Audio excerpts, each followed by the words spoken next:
Hello നമസ്കാരം, അസ്സലാമു അലൈക്കും. ഫൈസലാണ്, പൊന്നറ ഗോൾഡൻ ടൈംസ്. ഇന്ന് നമ്മളുടെ നറുക്കെടുപ്പിന്റെ 5ാമത്തെ വിജയിക്കുള്ള സമ്മാന വിതരണമാണ്.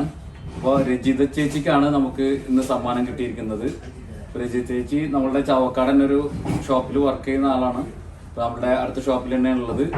അപ്പോൾ ആള് സ്വർണ്ണം എടുക്കാൻ വേണ്ടി വന്നതാണ്. ആൾക്കാണ് നമ്മളുടെ ഇന്നത്തെ സമ്മാനം. അപ്പോൾ ആ സമ്മാനം കൊടുക്കുന്ന ചടങ്ങിലാണ് നമ്മളുള്ളത്. അപ്പോൾ ശ്രീനേട്ടനാണ് സമ്മാനം കൊടുക്കുന്നത്. സമ്മാനം കൊടുക്കുന്നതിന് വേണ്ടി ശ്രീനേട്ടനെ ക്ഷണിച്ചുകൊള്ളുന്നു. രജിത് കൊടുത്തു. അപ്പോൾ താങ്ക് യു, കൺഗ്രാജുലേഷൻ. അപ്പോൾ നെക്സ്റ്റ് വീണ്ടും വരും. എപ്പോഴും എന്തെങ്കിലും സന്തോഷമായിട്ട് എന്തെങ്കിലും പറയാനുണ്ടെങ്കിൽ പറഞ്ഞോളൂ. ഞങ്ങൾ എപ്പോഴും ഇവിടെ നിന്നാണ് ഗോൾഡ് എടുക്കാറുള്ളത്. അപ്പോൾ വന്നപ്പോഴാണ് ഇവിടെ സമ്മാനക്കുപ്പം ഉണ്ടായിരുന്നത്. അപ്പോൾ ഞങ്ങൾ അത് ഇവിടെ എഴുതിയിട്ടു. കിട്ടുന്നുള്ള പ്രതീക്ഷ ഒന്നും ഉണ്ടായിരുന്നില്ല. അപ്പോൾ കിട്ടിയതിൽ വളരെ സന്തോഷം. Okay, thank you. അപ്പോൾ വീണ്ടും അടുത്തൊരു നറുക്കെടുപ്പുമായി മറ്റൊരു വീഡിയോയുമായി വീണ്ടും കാണാം. അതുവരെക്കും നന്ദി, നമസ്കാരം.